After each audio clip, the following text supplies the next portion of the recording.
Hi, my name is Maddie, and I am on a journey of health, wellness, and financial security after last year when I had a baby.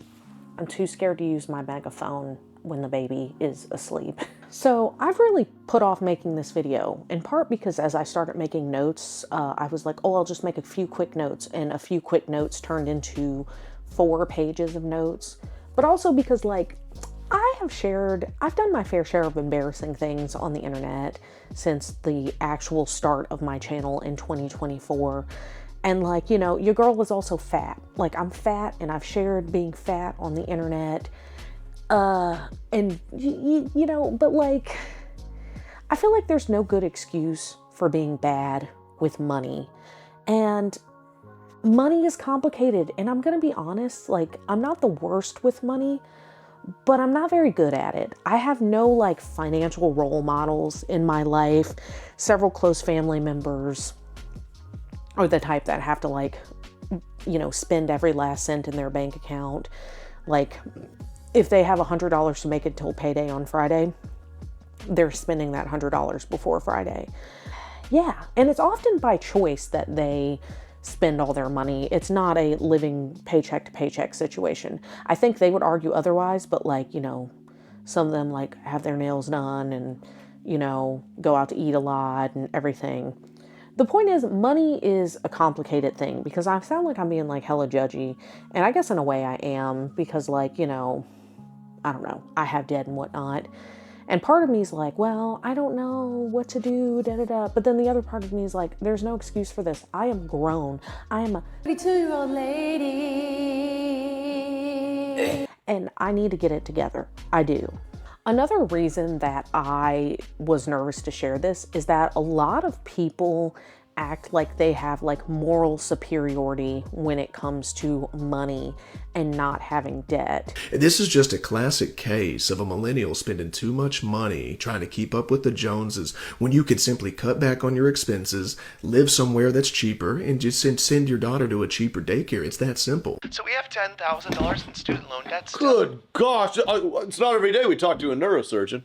I assume that's what you have to be to have that kind of debt, Susan. No, I am a teacher. You are poor! Poor! Everyone out of the studio! Poor!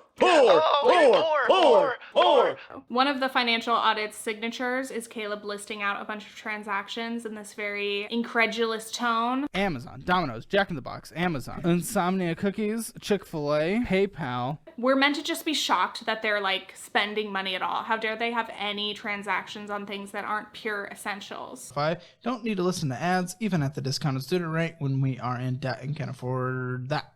What, Spotify? Yeah, dude. What do you mean? It's $10 a month. It's really all right. Should I save the $120 a year? Yep. Okay. Because if you scrape together 120 a year here, 120 a year here, 120 a year here, it's typically the small things that hurt Americans' finances. Sure. Like the most on a month-to-month basis. So I get the idea that small expenses do add up, but it's definitely not the small things. I would say it's the big things like housing, car payments, inflated grocery costs, medical bills, student loans. I'm pretty sure those are the things that are making or breaking people's budgets. But I want to like enjoy my life, you know? It's really not that bad. aren't you delaying more than anything though? The true enjoyment of life?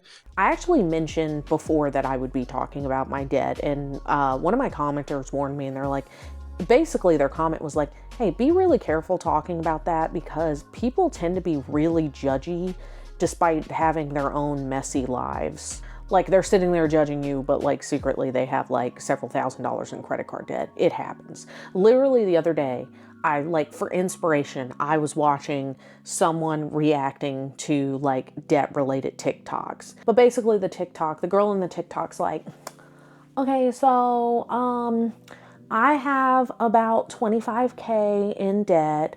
I owe 18K on my car.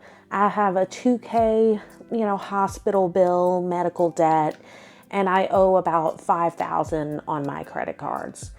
And the person reacting was like, wow. So this person is saying that they have $25,000 in debt. They have a luxury vehicle that they owe $18,000 on, and they have $5,000 in credit card debt and this other medical stuff that they didn't even say what it actually was. Like what medical thing, it probably wasn't even something necessary. And I'm like, Jesus Christ, what the hell is wrong with you? First of all, you just reiterated what she said, but in a more exaggerated tone, like you were just shook that this person who literally prefaced, let me talk about my debt, had the audacity to have debt. What the hell is going on here?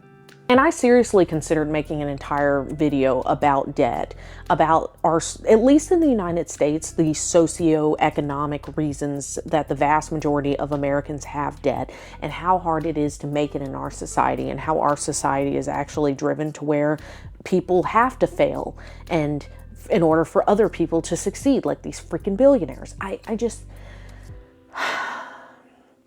want to say definitively and wholeheartedly that if you have debt, you are not a bad person just because you have debt. It is not a moral failing. It is often necessary for survival. It is what it is. And I don't know how well this video will do, and if like a bunch of people who don't normally hang around my channel, if they'll see it and they'll be like, wow, wow.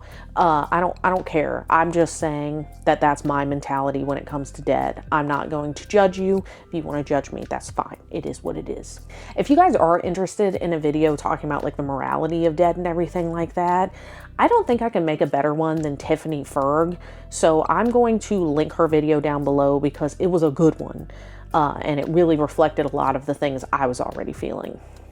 So with all of that out of the way, let us get into me and my husband's income, which is actually a little bit complicated. So it's going to take a bit to break it down, but let's get into it. So part of the reason that I have like put off making this video is that we were actually in like a major time shift at the beginning of this year. There was a bunch of like things that were in flux, in transition. Numero uno, Henry did start a new job, which is exciting. He does have a higher hourly pay, but I don't know yet if he has a higher take-home pay. I literally waited to make this video because I wanted to see what his take-home pay would be, only to forget that he actually got a sign-on bonus for starting this job. And so like the check that he has now isn't what his checks will be. And I didn't want to wait any longer. But basically, his job before involved driving around a lot in his personal vehicle. And so he was putting mileage, he was putting wear and tear, and he had to pay for gas. But his employer was pretty generous on paying for mileage and whatnot. So like he was incurring all of these expenses, but at the same time, like they were also paying. So I don't know, you know, it was one of those like the long-term harms were probably worse than the short-term benefits. So even if his take-home pay ends up being a little less at this new job, I think overall it is a net positive. So we'll get into income in a minute, but I just want to keep talking about like what else has changed this year that kind of had me, you know, second guessing like, oh God, how am I going to approach this video? So item number 2 is that Hank did start daycare at the beginning of this year. So obviously that's a pretty decent expense.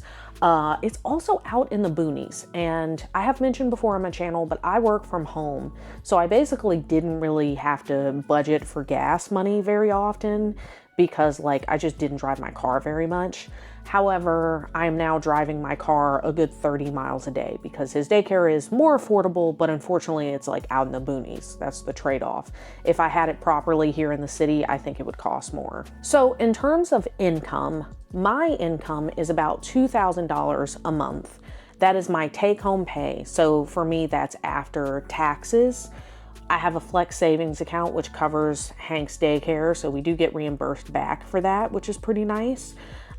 Me and Hank's health insurance, me and my husband's vision/dental insurance, and some retirement stuff. I know that that's like controversial. Like, no, don't save for retirement when you're in debt, but like, I can't change that for another several months, and I'm not sure that I would. I think I would just keep paying toward retirement. Maybe I'll reconsider once open enrollment comes around, but yeah, I think about 8% of my checks are going toward that. And to be honest, I really truly do not understand anything about this stuff, but I did try to like diversify because I hear that's a good thing, but I don't know a damn thing about it. Again, I really need to educate myself. Then in terms of my husband Henry's take-home pay, we don't actually know yet like I said, I wanted to wait to make this video. So I'm going to conservatively say that his take-home pay is $2,500 a month. I can always rephrase later on. I'm pretty sure it is a little bit more than that, but that's what we're going to say. So he has similar things coming out of his check in terms of retirement, and then his own health insurance is also something that comes out of his check.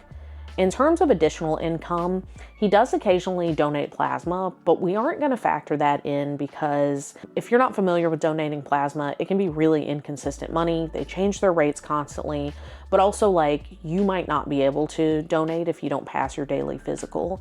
So like if your heart rate's too high, maybe blood pressure, I'm not sure. I know they take that, but I never had an issue with that. For me, I unfortunately cannot donate. I used to. I even have a little scar on my arm. But I used to donate, but I can no longer because your girl is anemic, which sucks. But lately, anytime he does donate, it goes toward his car payment. And then next up is something that I call Hank Fund, Hank being my baby boy.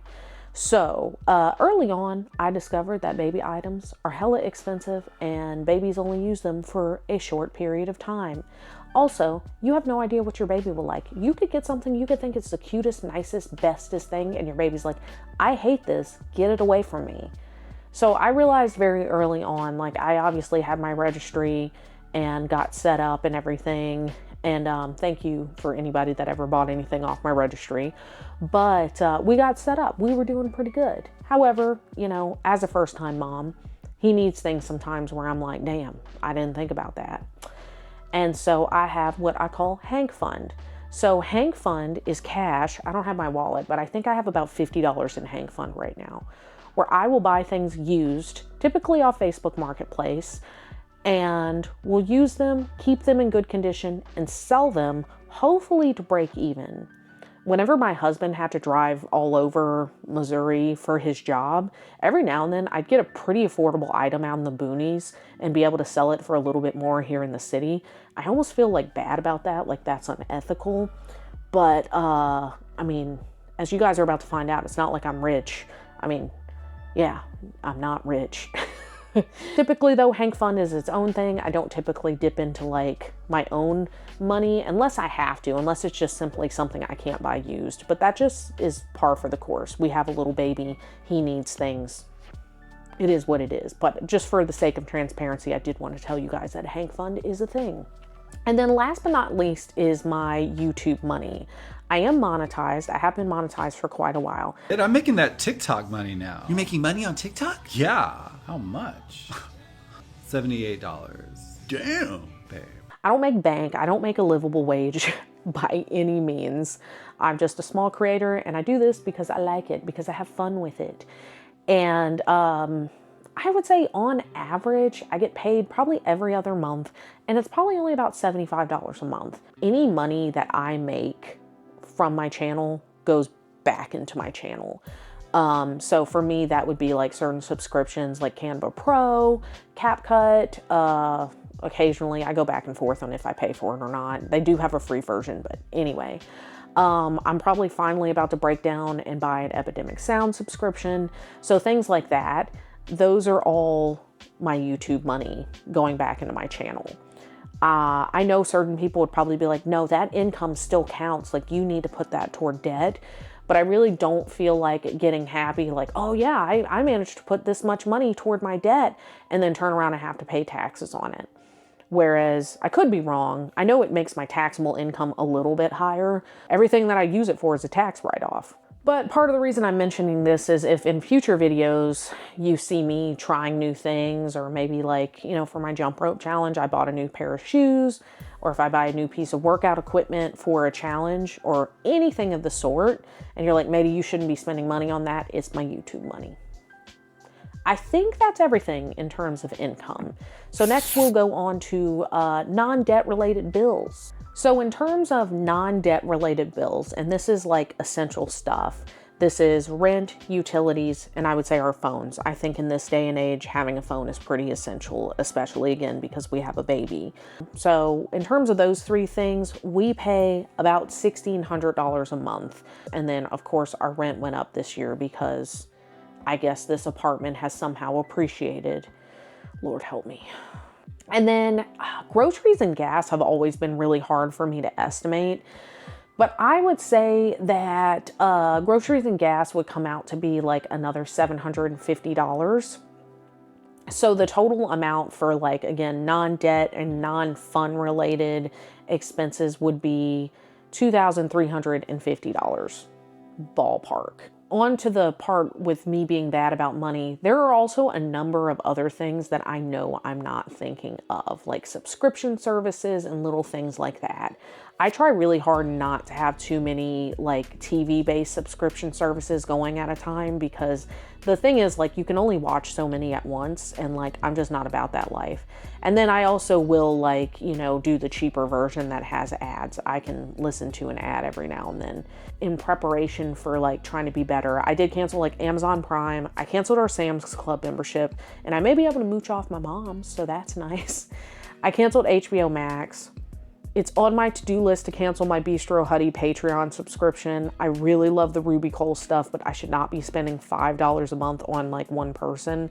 I do love them and everything, and I love Bistro Huddy, but like, I probably need to like tighten up, you know. But we don't have cable or anything, but we do have like YouTube Premium. We currently have Netflix. Henry has this yearly subscription to this football forum that like literally, like, if a wizard came down and was like, you have to lose your pinky toe or Henry has to lose the subscription, I'd take my pinky toe off for him. I see him on that forum all the time. So he has a yearly thing for that, so we can get Paramount Plus through that. Paramount Plus sucks, but we do get it. We also have Walmart Plus. We get our groceries delivered. There are times I consider canceling that because like doing pickups is free, but there are times it has really helped me out in a bind. And if you don't have Walmart Plus and you get it delivered, you have to pay like a fee. And so, yeah, I don't know. I go back and forth because you still have to tip your drivers. And like, I'm passionate. Tip your damn driver. Tipping culture does suck, but tip your driver.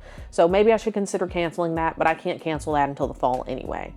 And see, this is where, again, I'm bad at money. So I know we have some other things, but I'm just drawing a blank. I really am. But that is our income and our non-debt related bills. So let's get into the part everybody's probably curious about, and part I'm obviously most embarrassed about. I am like almost a little bit embarrassed about our take-home pay. I know a lot of people will be like, Maddie, what the hell? Like, I would want to take home that amount. But I also know a lot of people are like, really? You survive on that? We do live in Missouri, so like, we're not living anywhere like super fancy or anything. I don't know. I feel like it would surprise people to know how much money I make or don't make. But, okay, getting into the pièce de la résistance, the debt. And if you see me looking off, I have notes right behind the camera. So, and in this case, I do need to look at them. Our debt, in order from smallest to largest, is as follows. And this is the plan for how we want to pay it off. We have a very small credit card with a balance of $260. We have a student loan with a small balance of $864, a hospital bill with a total of $1,920, a credit card with a total of $2,500, another credit card with a total of $4,300, and the big one, a loan with a total of $5,400. Now, I wish I could say that that was all it was, but we also have Henry's car note, and we have my student loans. But I am on the like public servant loan forgiveness thing.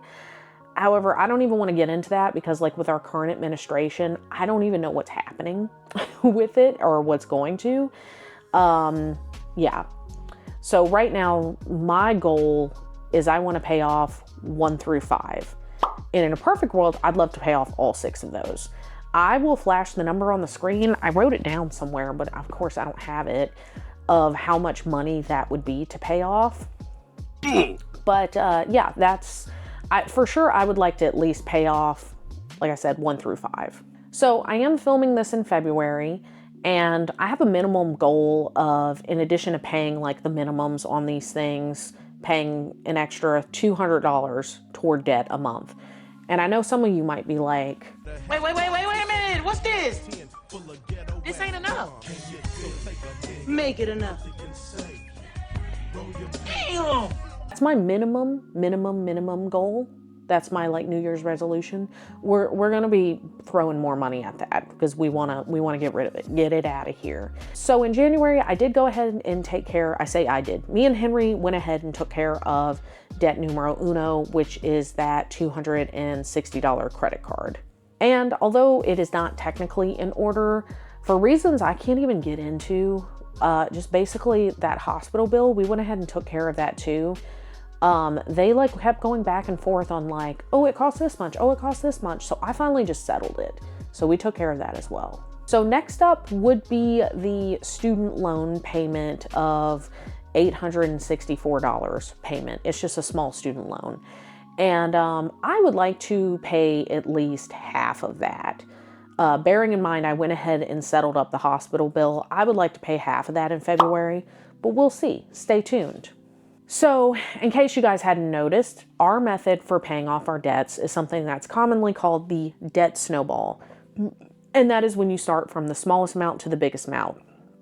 They have another method where instead of considering that, you consider the interest and you pay off the highest interest things and just keep going from there.